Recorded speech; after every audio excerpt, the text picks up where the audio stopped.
Mae West once said, "Too much of a good thing can be wonderful.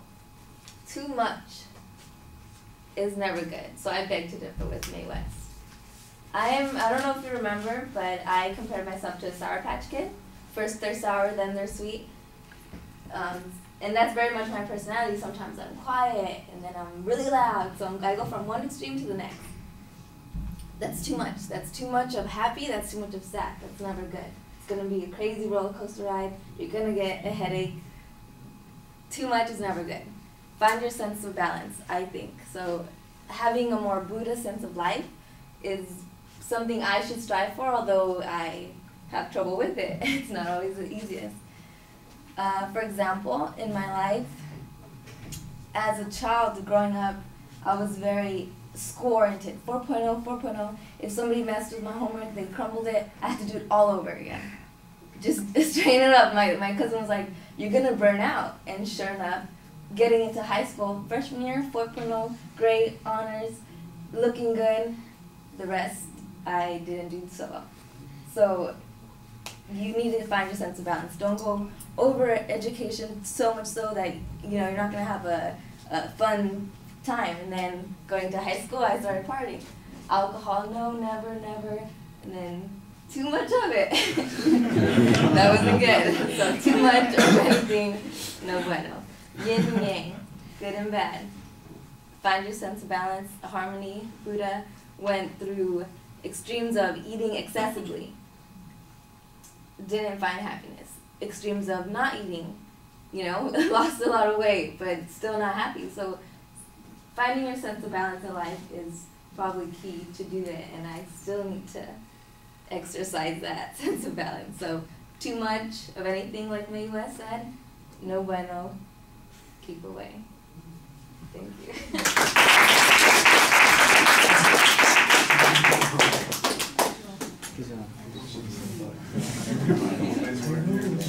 I'm like, what? That was very good.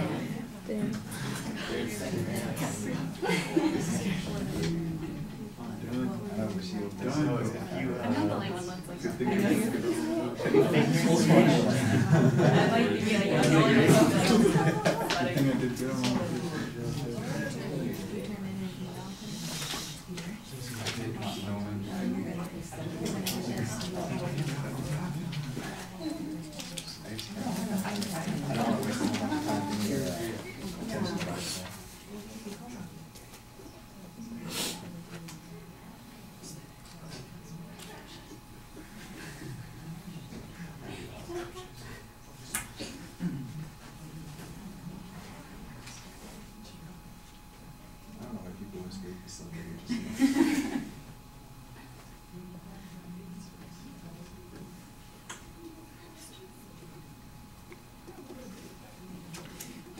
All right, Jessica, the quote is the attention device, not such a good idea, but your point of view was very clearly stated. There's no preview of what the structure is going to be. You just get started, and the personal story, I think, is a good one. It gives you an opportunity to relax and talk about yourself and talk about something that you're familiar with. You don't have to make up a bunch of stuff, and you get very comfortable as you're going into it. I do think on the delivery issues that you were talking about balance at one point. I think you need a little bit of balance on the gestures. I like the gestures that you had, but like in the first minute you were way over the top, and then in the second minute of the presentation you're just a little bit more moderate. You do have a tendency to kind of walk nervously.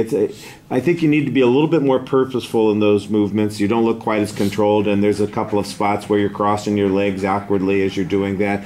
That seems to be one of the places that your anxiety is coming out. Also a little bit of nervous laughter. But on the other hand, your facial expressions are very engaging. Your voice is smooth and fluent. You're projecting well. For the most part, you're looking at the audience and trying to include everybody in the presentation, and those are always good things. So I like that too. And then at the end of the speech, you kind of came back to the theme that you had. I think if you went back over it, you'd be able to put a structure on what you were talking about, but you don't want to make it that hard for the audience to figure it out.